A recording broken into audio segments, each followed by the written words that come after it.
welcome to episode 8 of Chasing Sound Live. Thank you to everyone's here. Thank you to anyone checking us out on the replay. Really excited to get up to 8 of these so far. Happy October to you. It's about 4 o'clock p.m. here on the East Coast, and might be a shorter one today, but I just still wanted to do it because I'm having so much fun with these. And yeah, got a couple cool things to talk about. We'll be talking about gear. We'll be talking about, a bunch of new stuff from last week's newsletter and the newsletter coming out tomorrow. Some new music. Going to be talking about a bunch. Right off the bat, just wanted to see, please post in the comments. Please post in the live chat if you're here. What are you working on? What's going on with you in your guitar world, in your music world? Are you doing anything cool? Working on any songs, trying to get a technique down? Let me know. I wanted to kick off this week's live talking about a little bit about gear. So if you've been in our Discord or if you hang out here on YouTube or anywhere where I post for Chasing Sound, you might know that lately, especially due to the pandemic, more than ever, I've been using the Fractal AX8. I got it a couple years ago. I really like it. It's an amp modeler that allows you to model amps, model effects, and it's just nice and compact. But a buddy of mine has just recently upgraded to their newer model, the FM3. They also have the FM9, which you could take a look at here. So these are their new floor units. After they came out with the new updated Axe Effects, the Axe Effects 3, now they also have the FM9, which is the bigger floor unit, and the FM3. This is the one I had, the AX8, and still getting a lot of use out of this machine. As you can see, it has a lot of different foot switches. Over here, with F2, F3, you can change patches and everything. You can change scenes with the floor buttons here. But the only thing is that, unlike that, you got a different screen here if you look at stuff like the FM3, where it's more compact and you have a nice color screen, nice display. They kind of moved everything into just 3 foot switches. So scenes, presets, effects. And I have another buddy who actually, plays online a lot. His name is Vince Janella. Go check him out. If you haven't checked out his Monday lives, they're very cool. They're a lot of fun. He's always playing different songs, cover tunes, solo tunes. He has a lot of great guitars. Started off, as far as I remember, as a Parker Fly guy, and has since moved to a lot of these Strandberg guitars. And I just actually commented to him today because it looks like he was using the FM3, the smaller one, with a Roland EV5 expression pedal, probably for like something like volume or wah or even whammy. But he also has this little dual switch button here, which I think extends it. So I got to get with him and see, what he's up to there, because he's obviously figured something cool out. As you can see also too, really, really nice Strandberg. But I've been such a big fan of the Fractal stuff over the last couple years. I like how good it sounds. Here you got Pete Thorne, you got a couple different guys showcasing it. But yeah, I just like how it's laid out. It's a little bit of that style of like analysis paralysis stuff, because there are a lot of different ways to make a tone, ways to make a preset. So you could kind of be in the software for a long time, but I am considering selling it. So if you're in the market for a Fractal AX8 that's in really, really good condition, let me know. Either comment in the comments here or just send me an email, brian@chasingsound.com, because I am interested in going up to the FM3. That being said, the AX8 has a lot of great patches on it. I have a couple different things from Marco Fantone, who's on YouTube here, kind of goes and does all the modelers. Also have some stuff from Mick Rocklin, his older series of patches that's on there. So really, really cool. So that's kind of like what I'm lusting after right now. And I've been talking in our Discord that, to me, it's probably like 15 to 20% of my guitar playing stuff is like gear lusting and actually caring about gear. And I would say the other, 85 to 80% would be actually playing, actually getting out with other musicians and learning new stuff is what makes me excited. And I know that that goes different for a bunch of different people. You know, it might be more people talking about guitar. You look at a lot of these guitar pages, Reddit, and so on. More people are more gear centric. And for me personally, I like to be more focused on learning the guitar and actually utilizing it. But like I said, you know, with the fractal, I do lust after stuff from time to time. So put it in the comments. I'm actually interested to know what you guys are lusting after. Is it a new guitar? Is it a new pedal? Maybe a new amp? Let me know. Also, where are you picking up your gear these days? You know, I used to work for Sam Ash, who's a brick and mortar store, but as we move on to places like Amazon or you know even really Sweetwater and all the other guitar stores online, the Music Zoo, and of course Reverb. Where are you picking up your stuff nowadays? You know, and with that comes another question: Are you really interested in? Are you really interested in trying before you buy? Now, I feel like a lot of the stuff like pedals you can listen to ahead of time and get a good idea. But for me, guitars always has been that thing where I really need to try it before I buy it. I know a lot of these places have a really good return policy right now, but just kind of interested in your thoughts. Are you buying online? Are you not? You know, what's that all about for you nowadays? Because it's really changed a lot over the years. You know. And speaking of gear, I wanted to talk about a couple of really mid-priced guitars, I would call them, that I've been checking out lately that I thought sounded really, really good. So Epiphone is kind of knocking it out of the park lately. You know, I have never been a huge Gibson or Epiphone guy.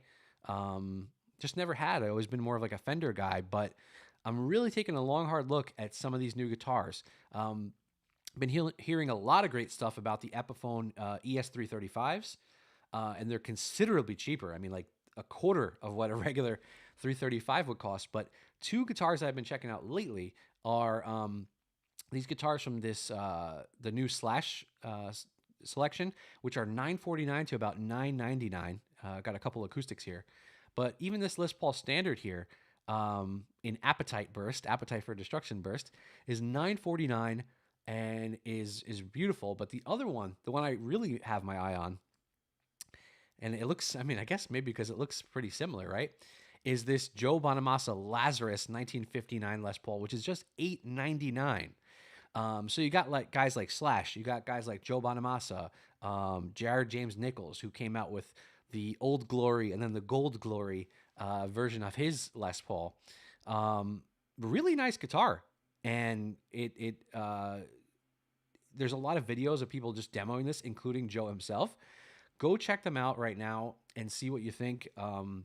If you're in the market for a Les Paul style guitar, I would really consider one of these guitars, especially if you're a fan of, you know, how Joe Bonamassa sounds or how Slash sounds or how Jared James Nichols and so on sounds. If you go to electric guitars here and you go to Artist and Limited Run, you got the Brendan Small Ghost Horse Explorer from Metalocalypse. They have this newer Alex Lifeson one with a Floyd, which is awesome. Dave Rude Flying V, Lizzie Hale Signature Explorer. I actually going to talk about Lizzie Hale probably a little bit later, you know, because we got a story about Nita Strauss.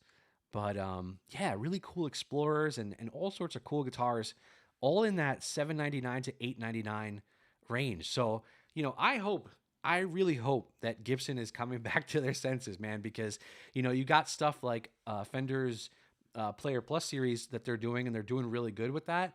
I hope that Gibson is coming to their senses and they stay competitive again in that mid-price to lower price tier of these guitars. I've tried some of the lower price Epiphones. I haven't been a fan, but it seems like some of these ones that are in like the $899 to $999 range are really doing a good job. Like I said, I especially saw stuff like the ES335 and some of these new Les Pauls that have been awesome. So I'm excited when I get back to, you know, visiting some music stores again to check these guitars out. And speaking of cool things that I'm looking to check out, I'm also excited about this. Now, I posted this in the newsletter a couple of weeks ago. We were on this, you know, as soon as it came out. But I want to know your thoughts, what you think about this. This is Gibson, and they're teaming up with this app called Rally. And they don't just have guitars on there. They have a bunch of other stuff on there as well. But Gibson is partnering up with Rally to allow you to buy shares in guitars. Like I said, we talked about this on the newsletter, but man, I'm getting more and more excited about it because, I only know so many things about the stock market, but I do know about guitars. And they've already released two. They've released this one right here, the Slash Double Neck. As you can see, it's 100% funded. It's closed. I don't know that you can take a share in that anymore, right? But recently, in the last week or so, they now have available this Tony Iommi Monkey SG. The cool thing about these guitars is that they are one of a kind. And if you notice this one, it's $65,000. So the cool thing about this Rally app is that you can get a share in this guitar for only $10. Um, let's talk about that, right? I mean, Gibson guitars and Fender guitars, I feel like they'll always be around in some form or fashion. They're so synonymous with the word guitar. So I feel like Gibson guitars, Les Pauls are already collectible enough. This is an SG. You got another Les Paul here. Coming out is the Adam Jones aged and signed Silver Burst prototype. That's going to be another one, which I'm actually very interested in. But for $10, you got to imagine that if these are one of a kind and Gibson are already so collectible, you got to imagine that these are already going to go up in price down the road. So I'd like to know what you think about that. If you're in the chat, let me know. Would you ever get into something like this? Would you drop $100? Would you drop a couple $100 just to own a piece of history, really? I'm not usually, too bamboozled by any of these types of things, but this seems very, very fun. So, $65,000 guitar. I'm not sure what this Slash guitar costs, the double neck. And I'm excited again to see this Adam Jones guitar. I might drop, $10-20 into this and just see how it goes, because I have to imagine that these are going to go up in price. So, Rally, lots of cool stuff. Gibson's doing a lot of cool stuff lately. I got to give it to them. I usually slag on them for a lot of different reasons. For instance, they have some guitars that they came out with, signature guitars that start at $9,000. I just don't understand that, especially for, players that are trying to afford these type of instruments. I have a Kirk Hammett ESP KH2. I think that was around $2,000 when I bought it. For the guitar that it was a decent cost, right? I could afford $2,000 after saving money over a long time. Some of these $9,000 guitars, I just don't see it. But this whole Rally thing looks like you could really get into it, no matter where you are in life, right? You could throw $10 at it. Let's talk about free. This is something that was just reported about the other day. Google already had a metronome, I believe, built into their main search. But if you search Google Tuner, this is what comes up now. I'm not going to do it right now because I don't want to ruin the live stream or cause some sort of feedback. But if you unmute this mic and you just play your guitar into it, you have a tuner. So now there's no reason not to be in tune because you can literally have it in any browser. So this is the desktop. I also tried it on a laptop, and I tried it on my iPhone, and it worked fine on everything. If I don't have a clip-on tuner, or if I'm not plugged into my floor mounted tuner, the Boss, I'll usually use the Fender app. But if I don't even want to go all that way, I could just go to Google and say, open the tuner, and then here we are. So I thought that was pretty cool. If you're looking for a free tuner and you don't have one already, go check it out. All right. So I wanted to talk about some other cool stuff. I wanted to talk about some links that I posted in last week's newsletter. I also got something that I haven't posted in either, I don't think, over the last couple of years that I need to share with you. And then we're going to talk a little bit about what's going into tomorrow's newsletter as well. So first, I wanted to talk about these really, really cool videos. I posted a link to Dave Wiener's videos a little while back that he started to do on YouTube. The new Steve Vai tour just got announced. Apparently, it's going to be a massive tour that is, going throughout the globe, according to Dave. And Dave is joining Vai again for, I think he's been with him for maybe close to 2 decades. So really, really cool that he's able to do that. And I've been loving these videos. He posted many of them on his Gitopia site, which is a paid site, but he's also been putting a couple of them up on YouTube as well. So he talks about different things about getting ready for um, for a Vitor. He talks about not only getting his hands back up to in shape, or to have that endurance for something like a Vitor to be able to play those parts, but relearning songs. He talks about the strain that it puts. If you're in a relationship with somebody, how difficult that might be to say, "Hey, I'm going away for 3-4 months at a time. Are you okay with that?" So, you know, we oftentimes think that a lot of these guys have it easy, but while they're out on the road, it's a little bit difficult, especially if you have stuff going on already. Not that I'm complaining or saying that he has it difficult, but just some of these real things that come into play when you're going on a tour. And this is episode 6, but I believe last week I linked to episode 4, where Dave talked about building a touring pedal board. So we're always talking about pedals and different things that we want to put on our board. We were just talking about all that fractal stuff. It was cool to see him sit down with somebody who builds pedal boards for a living and talk about what he really needs on the road in terms of pedals. And he was talking about what he needs in terms of guitars and everything. So super cool stuff. I'm a big fan of Dave's site. I think you could sign up right now for about $5 a month. And that gets you not only all these cool videos, but he has weekly chats. And I'm excited for the ones where he's, on the road if he does any chats. He has guest lessons from every once, different guitarists from every once in a while. But the real benefit of that $5 is getting access to all of the riff of the week, lick of the week things he's done for well over 10 years. There's multiple seasons, all these different concepts, and you don't have to, pay any crazy tier just to be part of that. So that's really cool. I think you should go check out his site. One of the best teachers here we have on the internet. And, he is playing for Vi, and Vi also recently announced something very cool. Vi Academy 6.0. So, speaking of a little bit of stuff that costs a lot of money, if you have a couple $1,000 in August of next year, Vi is going to be doing a 4-day nonstop guitar academy, which seems like a lot of fun. There's so many of these ones, right? You see the Vi one, you see John Petrucci, the Aristocrats had one not too long ago. Matthias Eklund has one, which is famous. It's been going on for a long time. The cool thing about this one is, number one, you get to hang out with Steve Vai, right? I mean, that's really cool. But if that wasn't enough, he also has Nuno Betancourt, Guthrie Govan, Larry Mitchell, Joe Robinson, Billy Sheehan, Yvette Young, and Tommy Emmanuel, plus special guest. All of these people are special guests, and it's wild.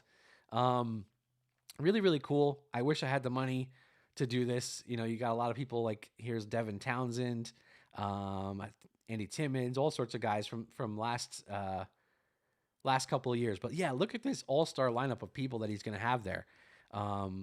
It's going to be really cool. If you go to this, let me know how it is. That guy I mentioned before, Vince Janella, I think he was in another one of these and got to play with Vi. So I would like to get his story, but just really cool. Have you ever been to Vi's Academy? Have you ever been to another cool guitar getaway? What do you feel about going to these types of things in the age of COVID? I'm sure they're going to be safe, but always something that you think of in the back of your mind. But seems really, really cool.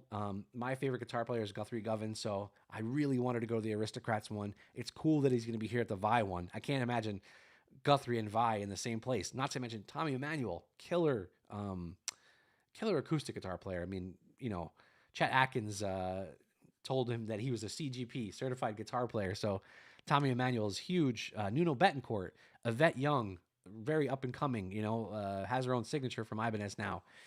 So a lot of cool people are going to be there on that. And I'm excited to see, if we can get any videos out of that coming up. Another thing that I was really, really psyched on from last week is Nita Strauss. I've been following Nita Strauss for a while now, and I love her solo stuff. Actually, a while back, I got to see her with Alice Cooper. She's part of a 3-guitar band in Alice Cooper's band right now. And she's just a great guitar player. I took part in her fitness thing. It doesn't look like it, but I took part in her fitness thing when the first time she ran it. She keeps running that. She's into fitness alongside a guitar. And I just liked watching her create her first solo album. But seeing her with Alice Cooper, she was holding her own. every song, and it was really, really cool. The news from last week was that, she's known Jason Becker for a while, and recently she got to play, I think it was with Alice Cooper here, yeah, the prototype numbers guitar. So you can see Jason Becker, not the same guitar, but this is a famous picture of Jason Becker here on the right, and Nita trying to recreate that here with the prototype numbers guitar. I don't want to get copyright claimed, but here's the song Alice Cooper, School's Out for Summer, where you can see Nita playing it. Really, really cool stuff. Just for a second, can we talk about, man, all the Guitar World, guitar player, guitarist, Guitar Techniques, bass player, Total Guitar, all these guitar brands are under one company now. There's just too many ads on this page. If you go to my website, chasingsound.com, I think I have like one or two ads max, maybe just yeah, two. I don't know. I just, there's so many sites that are like this. Maybe if I didn't see it at the top here, I'm going to see this home security camera again. Oh, a third time. Oh, a fourth time. I'm good. I'm good for security cams for now. But yeah, it's just websites that have all these crazy things. But if you're a fan of Nita Strauss, I would like to know. She's a really, really cool guitar player. Go check her out. She's killing it lately. I think she's going to come out with a new guitar album soon. I hope she does. Yeah, she's still on the road, right, with Alice Cooper, so that's cool. But yeah, the Alice Cooper show was so great. He was, doing all his stage antics. He has a bunch of different props. If you're just want to see good rock and he's coming around your neighborhood, go check him out. And I was mentioning Lizzie Hale before. Hailstorm actually opened up for Alice Cooper, that show, and man, that was a solid, really good hour of rock. If you never listened to Hailstorm, go check out Hailstorm, Lizzie Hale. She has that awesome Explorer, which is really, really, really cool. And we're talking about live stuff, right? So I also like this article last week. It's Guitar Tech to the Stars, warns guitarist of pitfalls. So if you're getting back out on the road, even if you're playing, gigs at your local bar, this is a really cool thing to check out. This guy is Chris Lawson is a guitar tech. He's teched for people like Queen. He's teched for people like Robert Plant, Electric Light Orchestra, Peter Gabriel. Pretty amazing. So he talked about how to get your guitar road ready, which is over here. What should you do? What should you consider when it comes to amps and when you're bringing amps out on the road? Is it the same if you're at a bigger venue or a smaller venue? Also got this right here. What's important when it comes to miking up your guitar amp live? Most guys will do like a Shure SM57 or maybe like a Sennheiser E609 and then go from there. But he has some really, really good information there. A lot of these guys don't want you to crank up your amps. They want to be able to control it from the board. There's some good information here. It says, I'm open to anything and will listen with an open mind, but the geek in me can only go so far. So it's just a really cool article. I really dug it. And it led me to thinking about one of my most classic articles of all time. So I'm trying to think of like when it was, when this first came out. I don't know if it has it here, but got to be like the early 2000s when I was part of like a bunch of different recording message boards. And there was this guy on one of them called Slipperman. That was his screen name. And he would always post in between sessions. And I was like, man, this is so cool. This seems like a really big guy who is, recording bands like that I would love to record, who when he's in the trenches and, in between sessions, he's commenting on the message board, telling us about how it's going. So I didn't know who it was. And he was similar to the guy, Eric Serafin, who, if you don't know who that is, would be Mixerman. Mixerman is this guy who wrote a bunch of books, wrote a bunch on the forums as well, like this guy Slipperman. And ended up coming out with multiple books about recording and all his different, goings on in the studio. And it was hilarious. Both these guys are hilarious. So go check out Mixerman and go check out Slipperman. We'll get to that in a sec. So I ended up finding out that this guy, Slipperman, was Tim Giles, who I got to actually work at with. He worked at this studio in New Jersey, which is awesome because that's where I'm from, and I was very close to the studio at that time. I got to record with one of my bands at his studio, where a bunch of other big bands recorded. You know, punk rock bands, all sorts of bands. Um, and it turned out to be this guy Tim, who just turned a 60 the other day. So happy birthday, Tim! If you're watching this, that'd be awesome. But happy birthday to Tim. Just working with this guy in the studio was so cool. I only got to work with him for one album. My friend, uh, who's a drummer, has worked with him a lot more. And, now he's in Australia, I believe. And he's a really cool guy. But I always love reading his posts on the internet. So let's get to what I'm really, really getting at here. Um, Slipperman's recording distorted guitar from hell. So this is a readable version of Tim's post all about how to record electric guitars. Now, I'm not going to get everything into everything here, but look at the context of what we got here.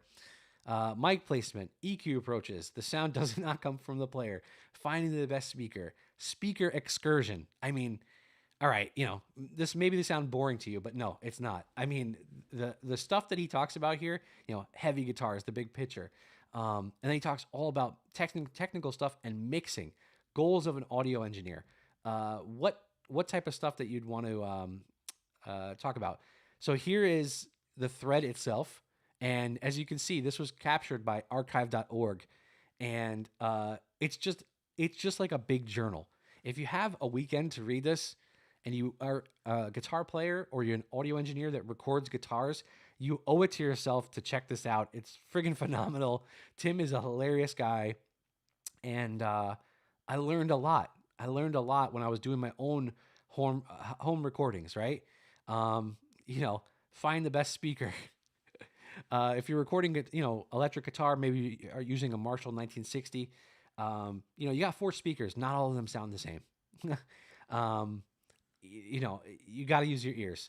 You got to use your ears, or you got to have an assistant, audio assistant, that's willing to go there while you're in the control room to get a good idea of this.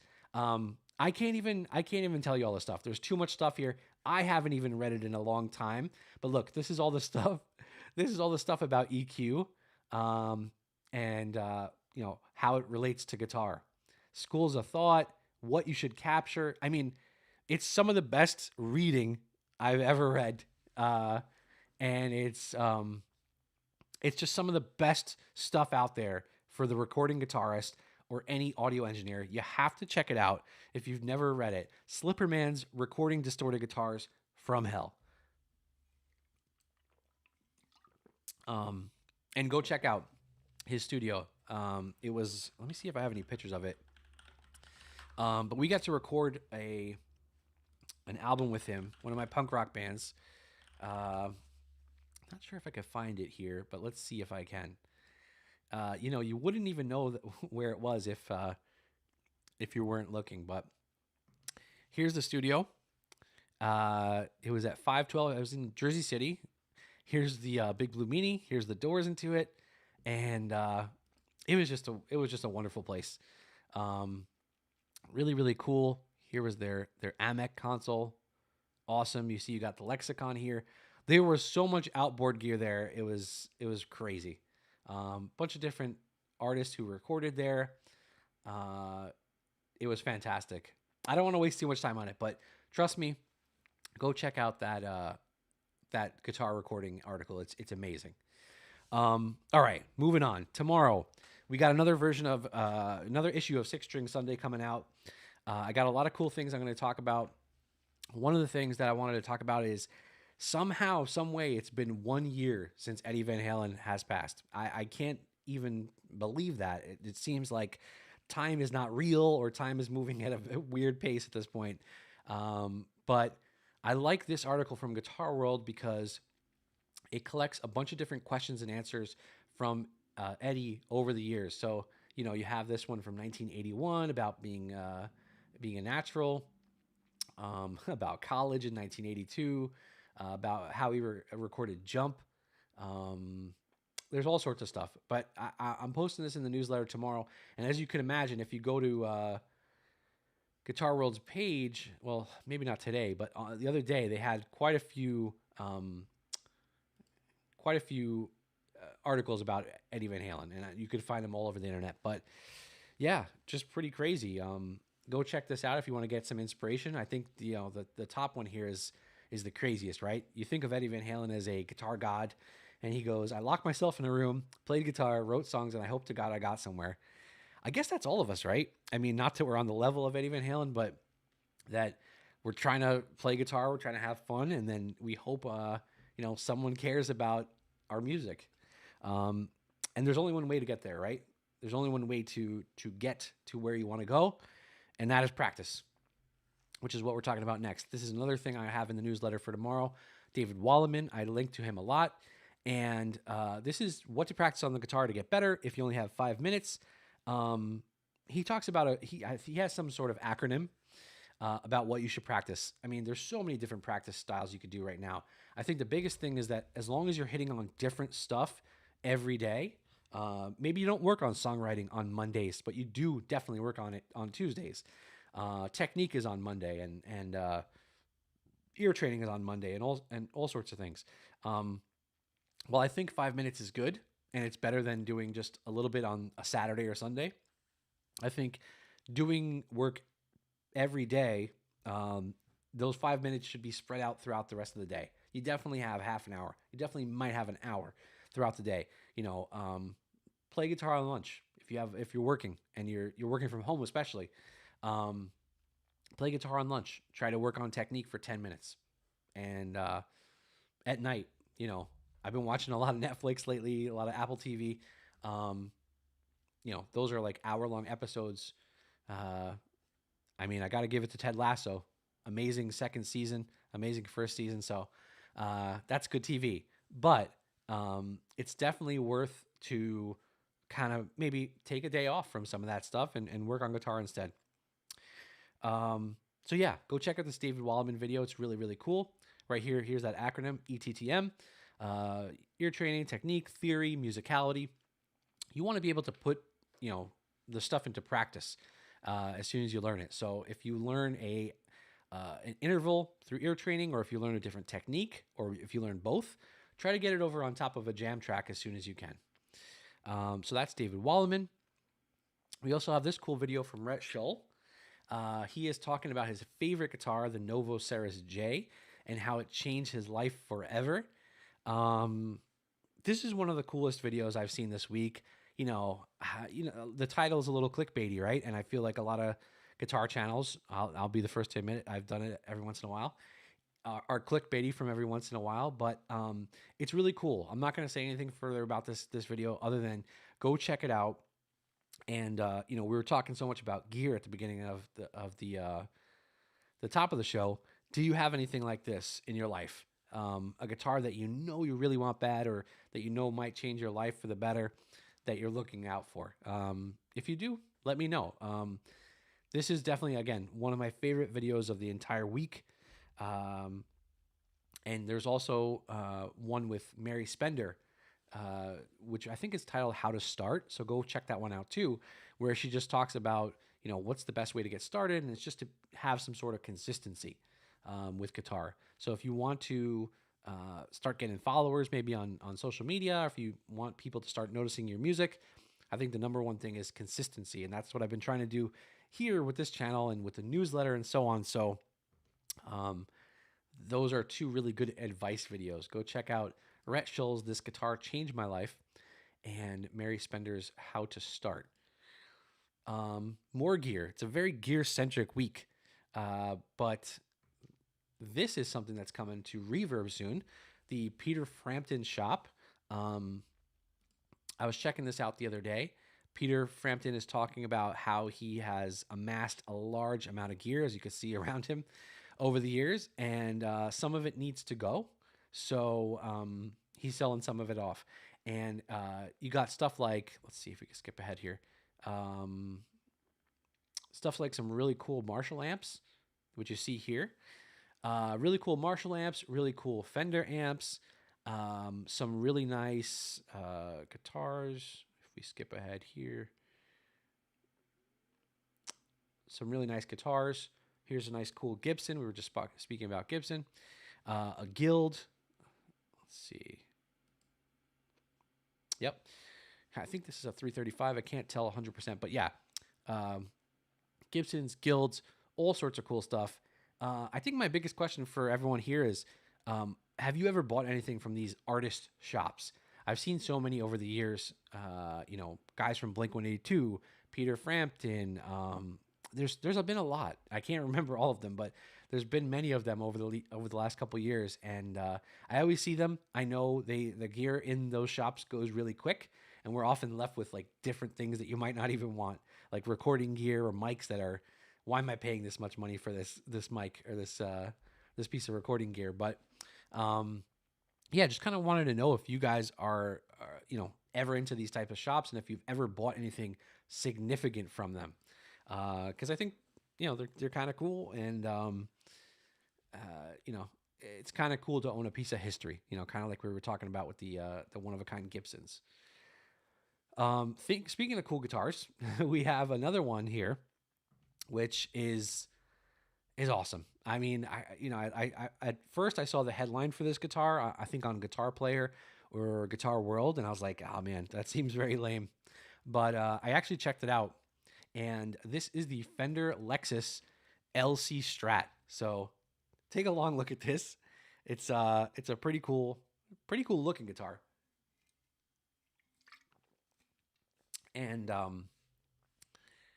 the coolest things about this are the neck. Let's see. The neck is made from. Let's see. I'm sorry. The fingerboard is made from a deep blue, made from rich light, a material new to the Fender custom shop, and it's used because it's very Lexus-like. You also have a carbon fiber pick guard, which is very cool. Then you have, I mean, look at this hardware. That's beautiful. Then you can take a look at that neck too. It looks awesome. Then you have these knobs, which are set to emulate some of the stuff that you'll see like an Lexus radio. So that looks really nice. You can see you have the noiseless pickups in there. And then this is all cool. I mean, it looks really cool. It looks like a car, right? Which is so funny because that's like what a lot of the early Fenders, I feel like, were going after, trying to look like cars. But the craziest thing to me, let's see if they talk about it here. Yeah, so I read about it somewhere else, but the craziest thing is that they use a colorless material to make this blue. And they say there's no blue in the material itself. I don't know if it has to do anything with cars. Let's see. Yeah, the only other use of structural blue has been on the Lexus LC500 Inspiration Series. It's a sort of finish that does like it looks blue, but apparently, according to I think Guitar Player magazine or Guitar World, there's no blue in the paint. You got to look at the full article to get the whole gist of it. But it's very cool. It's such a cool looking guitar. Like I said, not usually into these weird signatures where, especially with Lexus, who thought Lexus would be doing a guitar, but you got to admit, it looks pretty sweet. So that's it. That's it for the newsletter stuff. I want to say, definitely sub to Six String Sunday, which you can do over here on the website. If you go to the website and you just go to the main page, you go to this sign up button, or if you head up to the newsletter here on the top, you can subscribe to the newsletter so you can get the stuff. It ships out every single week without fail. It has been doing that for a couple different years. You could take a look at some of the older issues. I actually have a nice picture here of this weird telly I played in Denmark. It was a lot of fun.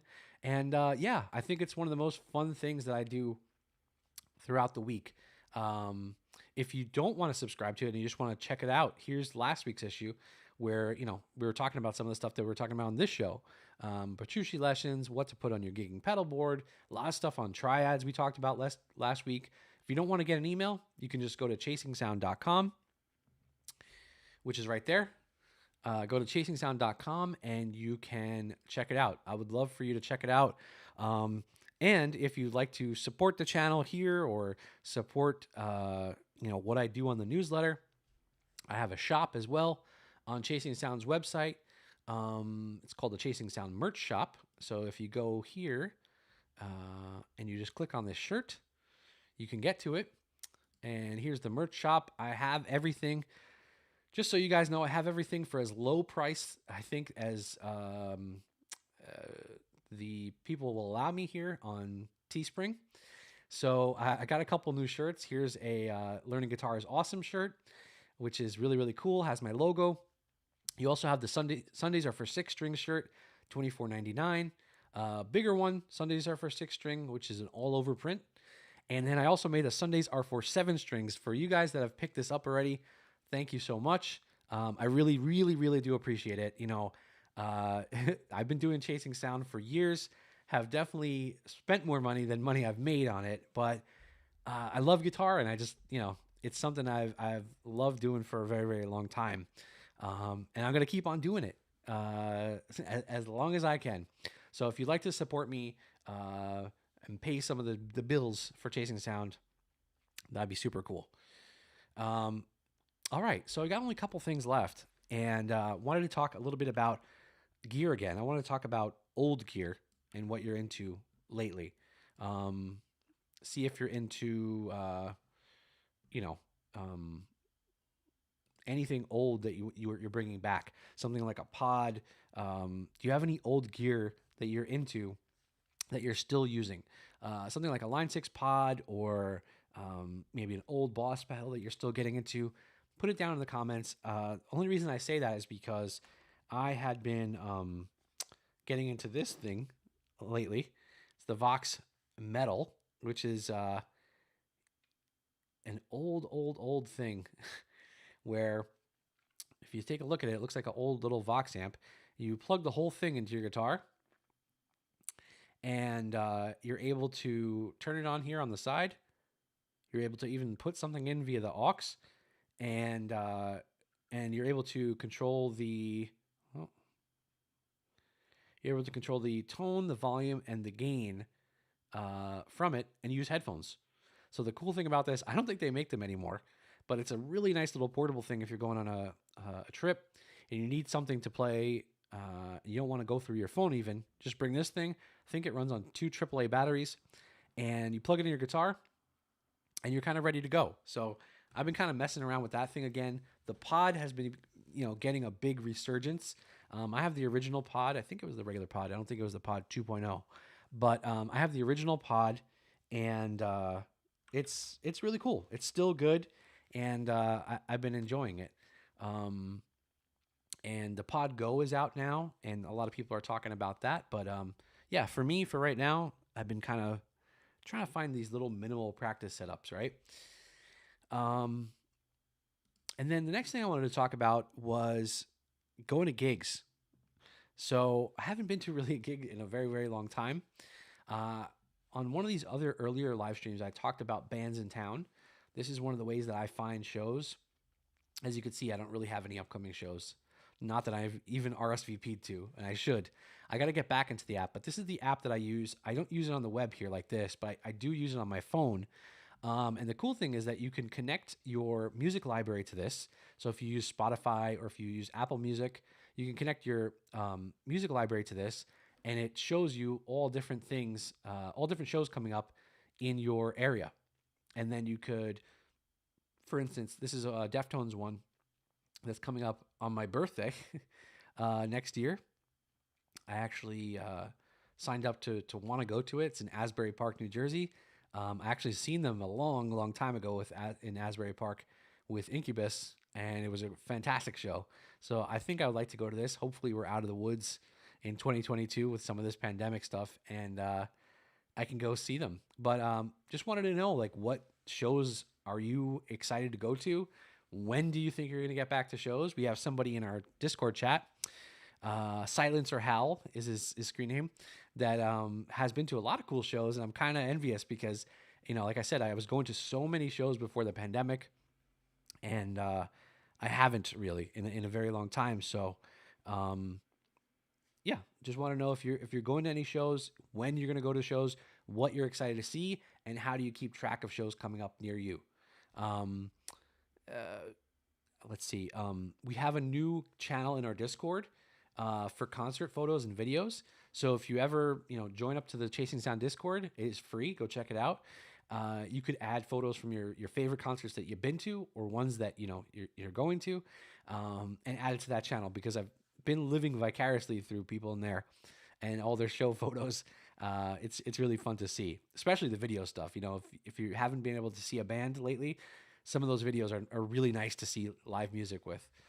Um, a band that I did see not too long ago, it seems like, was Big Wreck. Big Wreck has just put out a new lyric video for their song called Bombs Away. Um, can't really play it here because, again, I don't want to get copyright striked, but this is an awesome song. If you've never checked out Big Wreck or Ian Thornley, his guitar playing, his songwriting, his singing, he's a really, really great guitar player, really great songwriter and singer. Go check out this song. It's from the Big Wreck 7.1 EP. And I just read the other day that this is going to be the first of 3 EPs that they're coming out with various songs. I think it's about 5 or 6 tracks. And this one is coming out November 19th. But this is the first single off that. The cool thing and the significant thing about this is that Brian Doherty, who was one of the guitar players in the band for a very long time, he passed away in the last year or so. And apparently, the riff for this song is something that he came up with, or at least sparked the idea for. Ian Thornley mentioned that, and it's kind of interesting that his legacy for this band is still continuing on, even in the songwriting. And that's really cool to see. I know that must have hit the band really hard. If you can see Big Wreck, I know they're doing a Canadian tour. I know it's hard for them to get down to the States, and that's a shame because they're such a good band. If you can see them, go see them because they're a great live band. The music is awesome. They're like the Canadian Soundgarden to me. I feel like after Chris Cornell passed, Thornley and Big Wreck and all that stuff has been really my fix for that type of music when I'm not listening to Soundgarden. So yeah, that's really it. That's all I have to talk about this week. What music are you checking out? What shows are you getting into? What gear are you looking to get? All different things that I'd like to know. Feel free to leave them in the comments and let me know. And I will see you guys soon. And we're going to be on episode 9 next. I got to do something fun for 10. Got to do some sort of giveaway or something cool for episode 10, which will probably be in about a month, maybe towards the end of October or early November. So make sure to stay subscribed here on YouTube to Chasing Sound and ring the notification bell so you can be alerted of when new stuff is going to come out. And I will see you soon. Thank you for watching.